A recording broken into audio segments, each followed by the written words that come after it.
Here we will see drop-down list server control in ASP.NET.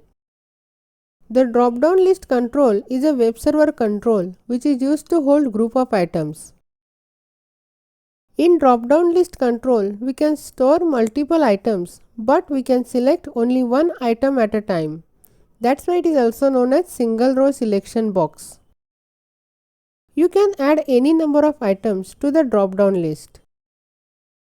A common example of drop-down list is select your location, where you have to select one location from various available options.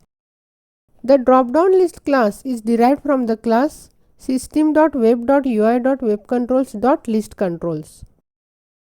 The drop-down list can be created using the design section by dragging and dropping the control from the ASP.NET toolbar window. Or it also create from the markup section using the following code: ASP tag with drop-down list ID, the name of the drop-down list, and run at server.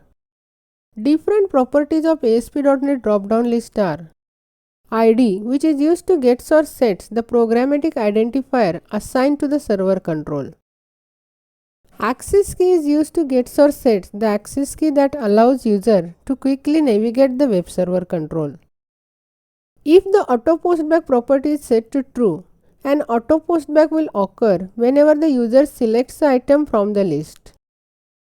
Back color property is used to gets or sets the background color of the web server control. Border color property is used to gets or sets the border color of the web control. Border style property is used to gets or sets the border style of the web server control. Border width is used to gets or sets the border width of the web server control. CSS class is used to gets or sets the cascading style sheet class rendered by the web server control. Items property is used to get the collection of items in the list control. Item type property is used to gets or sets the name of the data item type for strongly typed data binding.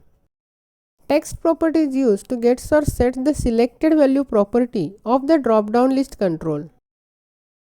Tab index is used to gets or sets the tab index of the web server control. Visible property is used to gets or sets a value that indicates whether a server control is rendered as a UI on the page. And width property is used to gets or sets the width of the web server control. Different methods for drop-down list controls are data bind, which binds a data source to the invoked server control and all its child control. Dispose method enables a server control to perform a final cleanup before it is released from the memory. Equals method determines whether the specified object is equal to the current object. Focus method is used to set the input focus to a control. OnLoad method raises the load event. And toString method returns a string that represents the current object. Different events for drop-down list controls are selected index changed, which occurs when the selection from the list control changes between posts to the server. Text change event occurs when the text and selected value property changes. Data binding event occurs when the server control binds to a data source.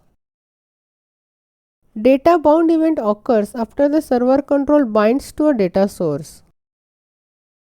Disposed event occurs when a server control is released from memory, which is the last stage of the server control lifecycle. Init event occurs when the server control is initialized, which is the first step in its lifecycle. Load event occurs when the server control is loaded into the page object. Pre-render event occurs after the control object is loaded but prior to the rendering. And unload event occurs when the server control is unloaded from memory.